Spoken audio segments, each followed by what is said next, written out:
कच्चा बादाम सॉन्ग्स पर रील्स बनाकर रातों रात स्टार बनी अंजलि अरोड़ा की जिंदगी का ये काला सच जानकर हो जाएंगे हैरान। जानेंगे भारत की कैसी बहादुर बेटी की कहानी जिसे अमेरिका भी पूछता है। क्या आप जानते हैं अपने पड़ोसी मुल्कों पर रसिया क्यों कब्जा कर रहा है? अंत में साउथ की सुपरस्टार सामंथा ने क्यों ठुकराए करोड़ों की ऑफर, जानकर आप चौंक जाएंगे। नंबर 6, सोनम कपूर की निर्जा मूवी तो आपने देखी ही होगी, जिसमें उन्होंने निर्जा भनोट का किरदार निभाया है। ये भारत की एक ऐसी बहादुर बेटी थी जिनकी पूजा अमेरिका आज भी करता है। साल 1986 में जब एक फ्लाइट पाकिस्तान के कराची में लैंड हुआ, तब कुछ टेररिस्ट्स उस प्लेन को हाईजैक कर लेते हैं। निर्जा उस प्लेन की सीनियर फ्लाइट अटेंडेंट थी। उन्होंने नोटिस किया कि हाईजैकर सिर्फ अमेरिकन को ही निशाना बना रहे हैं, इसलिए निर्जा ने प्लेन में मौजूद सभी अमेरिकन का पासपोर्ट चुपके से फाड़कर डस्टबिन में फेंक दिया। उस प्लेन में कुल 41 अमेरिकन थे, जिनमें से निर्जा की चालाकी के चलते सिर्फ 2 ही मारे गए। वो चाहती तो प्लेन से निकल सकती थी, लेकिन उन्होंने ऐसा न करते हुए सारे पैसेंजर्स को बाहर निकाला और अंत में 3 मासूम बच्चों को बचाने के लिए खुद गोली खाकर मौत को गले लगा लिया। अपनी मौत के वक्त निर्जा सिर्फ 22 साल की थी।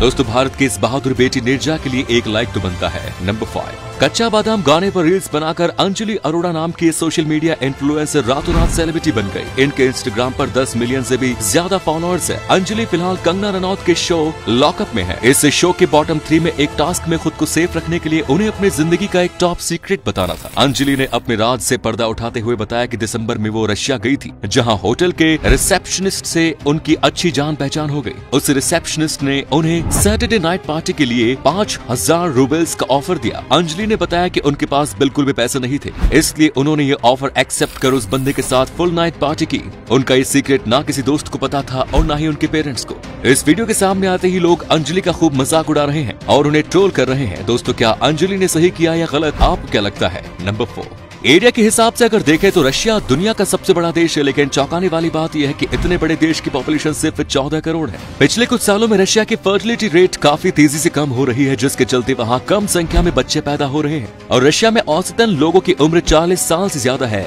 जिस कारण रशिया के वर्क फोर्स में भी काफी गिरावट आई है। यहाँ तक कि रशिया में अपॉर्चुनिटी कम होने के चलते दूसरे देशों के लोग भी वहीं बसना नहीं चाहते।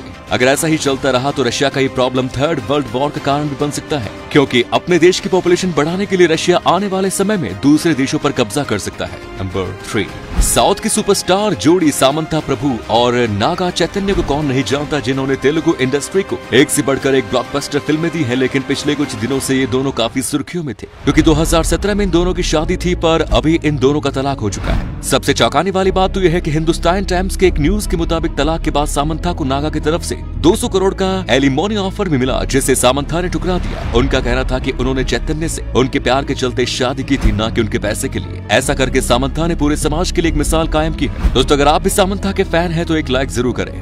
नंबर 2, मार्च 2003 में FBI ने एंड्रयू कार्लसन नाम के एक शख्स को गिरफ्तार किया। हर न्यूज चैनल पर यही खबर थी कि इस बंदे ने स्टॉक मार्केट से इतना पैसा कमाया कि पहले किसी के साथ भी ऐसा नहीं हुआ। इस शख्स ने स्टॉक मार्केट में $800 इन्वेस्ट किए, जो मात्र 2 हफ्तों में 350 मिलियन बन गए। FBI को यह शक हुआ कि यहाँ तो कुछ तो घोटाला जरूर है। एंड्रयू से पूछताछ करने के बाद उसने बताया कि वो एक टाइम ट्रैवलर है जो 250 साल फ्यूचर से आया है। उसे पता था कौन सा स्टॉक ऊपर जाएगा, कौन सा नीचे। FBI ये सुनकर हैरान रह गया। उन्हें लगा कि एंड्रयू झूठ बोल रहा है, पर और ज्यादा छानबीन के बाद ये पता चला कि दिसंबर 2002 से पहले कार्लसन का कोई रिकॉर्ड ही नहीं था। सबसे ज्यादा हैरानी की बात तो ये थी कि अप्रैल 3 को उसे कोर्ट में सुनवाई के लिए पेश होना था, पर वो अचानक गायब हो जाता है और उसके बाद एंड्रयू का कोई नामो निशान नहीं मिलता। तो क्या कार्लसन सच में एक टाइम ट्रैवलर था? आपकी राय कमेंट्स में जरूर बताएं। नंबर 1, साल 1960 में जब भारत ने इसरो की शुरुआत की, तब दूसरे देश उनका मजाक उड़ाते और कहते कि भारत जैसे गरीब देश को स्पेस प्रोग्राम्स की क्या जरूरत। और जब इसरो ने USA और रशिया जैसे दिग्गज देशों से हेल्प मांगी, तब उन्होंने साफ इनकार कर दिया। दोस्तों, आप ये जानकर चौंक जाएंगे कि इसरो का पहला रॉकेट साइकिल पर ले जाया गया था और उसे नारियल के पेड़ के सहारे लॉन्च किया गया था। इतनी कठिनाइयों के बाद भी आज इसरो ने भारत को स्पेस प्रोग्राम्स के शिखर पर पहुंचा दिया है। 2013 में इंडिया अपनी पहली ही कोशिश में मंगल ग्रह पर पहुंचने वाला दुनिया का पहला देश बना। इसके अलावा 2017 में इसरो ने एक ही रॉकेट के जरिए 104 सैटेलाइट्स को लॉन्च कर इतिहास रच दिया।